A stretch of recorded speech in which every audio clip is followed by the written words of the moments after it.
नमस्कार सभी को। जय महाराष्ट्र। मैं वैभव सदाफुले। आज हम द कश्मीर फाइल्स इस मूवी के संदर्भ में बात करने वाले हैं। इस मूवी का एक छोटा सा रिव्यू मैं मेरी तरफ से देने का प्रयास करूंगा और आप सबको जो फिल्म में दिखाया गया है और जो रियलिटी है उसमें क्या डिफरेंस है, उसमें डिफरेंस है या नहीं, वो सब चीजों के बारे में आज हम बात करेंगे। तो चलिए फिर हम शुरू करते हैं।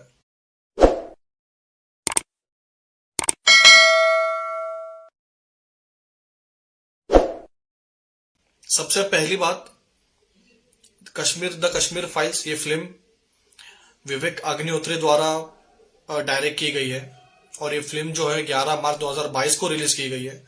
फिल्म अच्छी तरीके से बॉक्स ऑफिस पे कमाई करी, आईएमडीबी रेटिंग्स भी उसकी बहुत ही हाई है। इसका मतलब फिल्म निर्माताओं को जो दिखाना था और लोगों तक जो पहुंचाना था उन्होंने सही मायने में उसको पहुंचा दिया है।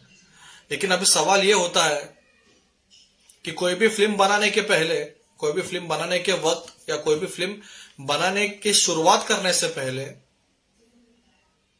कुछ लोग होते हैं कि जिनके दिमाग में ये चीज आती है कि हमें इस टॉपिक पे फिल्म बनानी है, जो टॉपिक्स आज के कंडीशन को बहुत रिलेट करते हैं या फिर जो टॉपिक्स नेशनल पॉलिटिक्स को या स्टेट पॉलिटिक्स को हेल्पफुल होते हैं। तो द कश्मीर फाइल्स इसका ऐसे समय पे रिलीज होना जिस समय में कर्नाटका में हिजाब प्रकरण स्टार्ट था, उत्तर प्रदेश में हिंदू मुस्लिम के नाम पे वहां पे इलेक्शंस हुए गए और उसी समय पे इस पिक्चर का रिलीज होना, ये कोइंसिडेंट नहीं है, ये प्रॉपरली प्लान करके इन चीजों को आगे किया जा रहा है। तो सबसे पहली बात तो ये है, मैंने कुछ पॉइंट नोट डाउन किए हैं, वो उन पॉइंट के बेसिस पे आज हम बात करेंगे। सबसे पहला पॉइंट ये है कि ये जो हत्याएं हुई थी कश्मीर में, ये जो कुछ भी हुआ, जो कुछ रियलिटी है, जो कुछ सच्चाई है, हम सबको कहते हैं ना, हम सबको चीज को एक्सेप्ट करना होगा कि कश्मीर में जो कुछ भी हुआ तो अन्याय था और वो गलत हुआ था। उसका समर्थन में आज कोई भी बात नहीं कर रहा है, वो कोई भी रिलीजियस का बंदा उसके समर्थन में कोई भी बात नहीं कर रहा, क्योंकि जो कुछ भी हुआ था वो सब कुछ गलत हुआ था।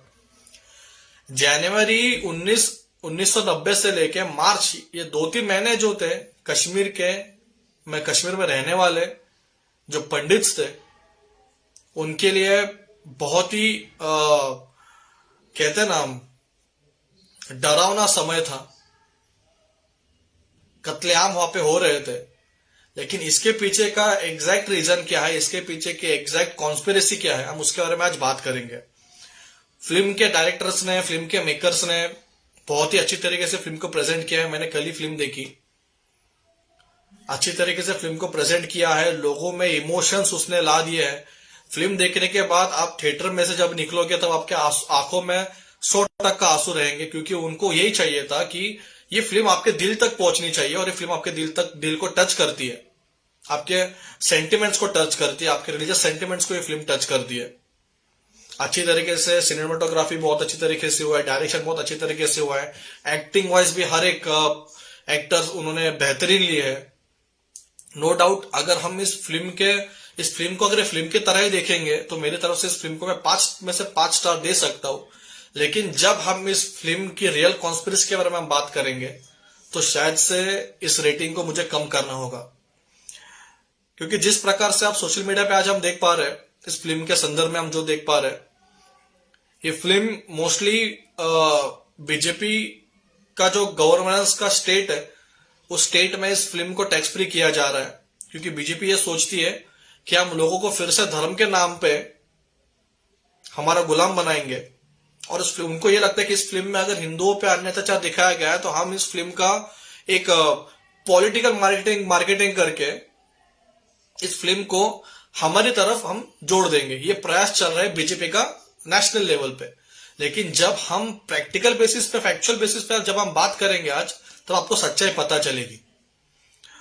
उस समय पे जब ये सब हो रहा था 1990s के समय पे, उस समय में पूरे देश में क्या चल रहा था, हम इसके ऊपर थोड़ा अभ्यास करेंगे। उस समय में बिहार, उत्तर प्रदेश में बीजेपी के लोग मंदिर मस्जिद के मुद्दे पे लोगों को भड़का रहे थे, लोगों को उकसा रहे थे। और कश्मीर में, जम्मू और कश्मीर में उस समय पे राष्ट्रपति शासन था, मतलब उस समय पे कोई राज्य सरकार नहीं थी वहां पे। उस समय पे राष्ट्रपति शासन था। उस समय राज्यपाल जो थे उनका नाम है जगमोहन मल्होत्रा। और जगमोहन मल्होत्रा को मैं आपको आगे बताऊंगा। लेकिन जगमोहन मल्होत्रा जो थे उस जम्मू एंड कश्मीर में उस राष्ट्रपति शासन के समय राज्यपाल थे। जनवरी में वहां पे सेना की तैनाती की गई थी, क्योंकि कुछ मूवमेंट्स वहां पे वैसे हो रहे थे, इसलिए वहां पे सेना की तैनाती की गई थी। ये इंसिडेंट स्टार्ट होने का एक बड़ा रीजन ऐसे माना जाता है कि मुफ्ती मोहम्मद सईद, ये जो उस समय के जो केंद्र सरकार थी वीपी सिंह की, जिनको जनता दल उस समय केंद्र सरकार में थी, जिनको समर्थन केंद्र में बीजेपी ने दिया था, मतलब बीजेपी के समर्थन में खड़ी हुई सरकार जनता दल की वीपी सिंह के अंडर में वो केंद्र सरकार में थी। और राष्ट्रपति शासन का अर्थ ये होता है कि वहां पे कोई राज्य सरकार नहीं होती और उसका उस राज्य का पूरा अधिकार जो होता है, मतलब वहां पे वो लीगल एक्टिविटीज का अधिकार और हर कोई कॉन्स्टिट्यूशनल अधिकार जो होता है वो पूरी तरीके से सेंट्रल गवर्नमेंट के अंडर में होता है, सेंट्रल गवर्नमेंट के हाथ में होता है। तो जैसे मैं बता रहा था कि मुफ्ती मोहम्मद सईद जो है, जो उस समय में सेंट्रल गवर्नमेंट के होम मिनिस्टर थे, मतलब गृह मंत्री थे, उनके बेटे का अपहरण होता है। और उस अपहरण के कहते हैं उस अपहरण के समय केंद्र सरकार पे एक दबाव बनाया गया था कि 5 आतंकवादियों को रिहा किया जाए। मतलब वहां पे जो है कश्मीर में Jammu and Kashmir liberation front, इन्होंने क्या किया था कि इस्लामिक आतंकवादी जो फ्रंट है वहां पे जम्मू एंड कश्मीर में, उन्होंने सेंट्रल गवर्नमेंट पे एक प्रेशर यहाँ पे कर दिया था कि अगर आपको मुफ्ती मोहम्मद सईद की बेटी को ठीक तरीके से घर पहुंचाना है तो आपको इस 5 हमारे लोगों को आपको छोड़ना होगा, उग्रवादियों को। और जब इस प्रेशर में आके सेंट्रल गवर्नमेंट ने चीज को कबूल किया और वहां पे जो 5 टेररिस्ट को जो कुछ रिहा किया गया उग्रवादियों के समर्थन में जम्मू एंड कश्मीर में हजारों की संख्या में लोग वहां पे जुड़ गए थे और जश्न मना रहे थे, बधाई दे रहे थे उनकी रिहाई पे। ये एक सबसे बड़ी घटना है कश्मीर का वो नरसंहार होने का। अभी इसमें आप किसको दोषी मानते हो आपके ऊपर है। आप इस चीजों को रिलीजियस एंगल की तरफ से देखते हो या इस चीजों को गवर्नमेंट की नाकामयाबी या गवर्नमेंट की फेलियर की तरह से देखते हुए आपके ऊपर है। जब ये नरसंहार हो रहा था, जो आज हिंदुओं के लिए खुद को हिंदुओं के रक्षक कहते हैं, मतलब बीजेपी भारतीय जनता पार्टी, उस समय में समर्थन उन्होंने हटाया नहीं था। उस समय में भी वो पूरी ताकत के साथ जनता दल के साथ केंद्र सरकार में बनाए रहे थे। अगर इतना ही हिंदुओं के लिए इनको लड़ना था तो उस समय क्यों उन्होंने उनका समर्थन वापस नहीं लेके सरकार को क्यों नहीं गिराया? इस सवाल आपको उन सब लोगों से पूछना चाहिए कि जो आज आपको धर्म के नाम पे तोड़ने का काम कर रहे हैं। लेकिन ये सब चीजें फिल्म में दिखाई नहीं गई। फिल्म में सिर्फ क्या दिखाने का प्रयास किया गया है कि मुसलमानों ने हिंदुओं को काटा और हिंदुओं का नरसंहार हुआ वहां पे। ये सब उस फिल्म में इमोशनल टच दिखाने का प्रयास किया गया है, जिससे पूरी तरीके से फायदा जो है बीजेपी को देने का प्रयास किया गया है। लेकिन जब हम प्रैक्टिकल फैक्चुअल चीजों पे बात करते हैं तो हमें यह पता चलता है कि इसमें अगर हम देख सके तो जिस प्रकार से पॉलिटिकल गेन्स के लिए, जिस प्रकार में राज्य में अगर उत्तर प्रदेश में अगर इलेक्शंस होता है तो वहां पे हिंदू मुस्लिम की बात कह के इलेक्शंस होता है, लेकिन जब जरूरत पड़ती है तब इनको पॉलिटिकल फायदे के लिए इनको जात धर्म कभी दिखता नहीं है। तो उसी समय पे जैसे मैंने आपको बताया, अभी जब हम बात करते हैं जगमोहन मल्होत्रा जो उस समय पर राज्यपाल थे जम्मू एंड कश्मीर के, उनको 4 बार मंत्री बनाया गया, मतलब उनको 4 बार लोकसभा के लिए नामांकित किया गया था बीजेपी के द्वारा। और वो पीएम अटल बिहारी वाजपेयी के सरकार में कैबिनेट मंत्री भी रहे हैं, जो इन सब चीजों को रोक सकते थे, जो उस समय पे पावर में थे, जिनके पास पूरी तरह की ऑथोरिटी थी इन सब चीजों को रोकना। हमारे हिंदू भाइयों का वहां पे कत्लेआम हो रहा था। इन सब चीजों को अगर ये गवर्नमेंट, उस समय की सेंट्रल गवर्नमेंट या उस समय का राष्ट्रपति जो राज्यपाल थे वहां पे, उन्होंने अगर ठान ली होती तो शायद से ये सब चीजें वो रोक पाते। किसी एक इंसान के बेटी के अपहरण के बदले में अगर आप 5 उग्रवादियों को रिलीज करते हो और वही उग्रवादी वहां पे जाके लोगों को उकसाते हैं और उसके बाद ये कत्लेआम होता है, तो हमें यह सोचना चाहिए कि हम कहां पे गलत है। इसमें दोषी कौन है, इसका निर्णय आज आपको लेना है।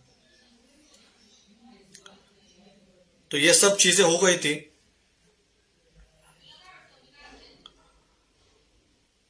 दो 2016 से लेकर 2018 तक मुफ्ती मोहम्मद सईद की दूसरी बेटी महबूबा मुफ्ती जो है, उनके साथ गठबंधन में यही भाजपा सरकार ने जम्मू एंड कश्मीर में राज्य स्थापित किया, उनकी सरकार स्थापित की। उस समय उन्हें कुछ एहसास नहीं हुआ कि ये वही जम्मू एंड कश्मीर है जहां पे लाखों पंडितों को भगाया गया था, लाखों पंडितों का नरसंहार किया गया था। लेकिन नहीं, इन्हें आपका सिर्फ मत चाहिए, इनको आपका सिर्फ वोट चाहिए, इनको आपको इन्हें ये आपका सिर्फ ब्रेन वॉश कर पाएंगे ऐसे फिल्म्स के जरिए, और हम उनको फॉलो करते रहेंगे। हमें यह सोचना होगा कि जो हमें धर्म के नाम पे लड़ा रहा है, उन्होंने धर्म के लिए क्या किया, यह सोचने का समय आज आ चुका है। जब नरसंहार 1990 के समय में जब वहां पे नरसंहार हो रहा था, जब कत्लेआम हो रहा था, उस समय में केंद्र सरकार में वीपी सिंह की सरकार थी, जनता दल की सरकार थी, जो बीजेपी के समर्थन में खड़ी थी। मतलब बीजेपी ने समर्थन देने के बाद ही और केंद्र में सरकार बन पाई थी। उस समय के जो राज्यपाल थे, गवर्नर जो थे वहां पे उस समय जम्मू एंड कश्मीर के, जगमोहन मल्होत्रा, उन्हें उस इंसिडेंट के बाद 4 बार लोकसभा के लिए बीजेपी की तरफ से नामांकित किया गया था। और 1999 से लेकर 2004 में जब बीजेपी की सरकार केंद्र में थी, उस समय उन्हें कैबिनेट मिनिस्टर भी बनाया गया था। और जिस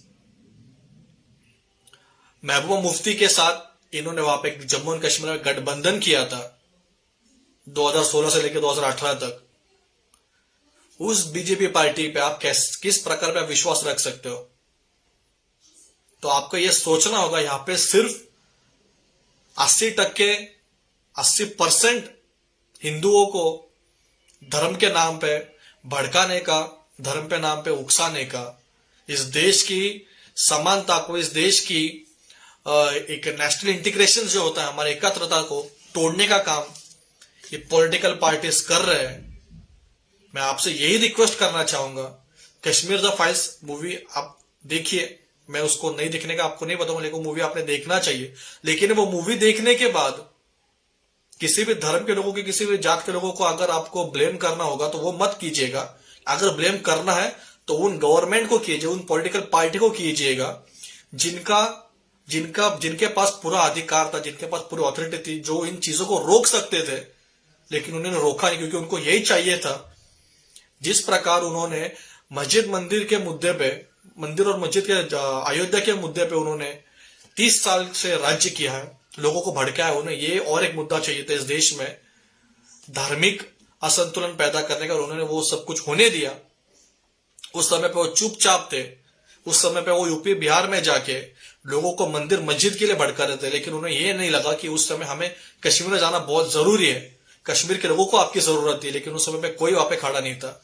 ये सच्चाई है उस भारतीय जनता पार्टी के, जिन्हें आप हिंदुओं के हित की पार्टी मानते हो। आज आपको ये समझना होगा। इस वीडियो के माध्यम से मैं यही बताने का प्रयास कर रहा था, और एक उम्मीद रखता हूं कि ये जो कुछ मैंने कहा है, इन सब चीजों पे आप थोड़ा विचार करोगे, और आपका जो कुछ डिसीजन होगा आप 2024 के इलेक्शन में जरूर लोगे। उसके समय, उसके पहले भी जो लोकल बॉडीज इलेक्शंस हो गए आपके एरियाज में, उस समय में इस गद्दार पार्टी को आपको सपोर्ट करना है या नहीं करना है, ये आपके ऊपर है। इतना ही मैं कहना चाहूंगा। जय हिंद, जय भारत।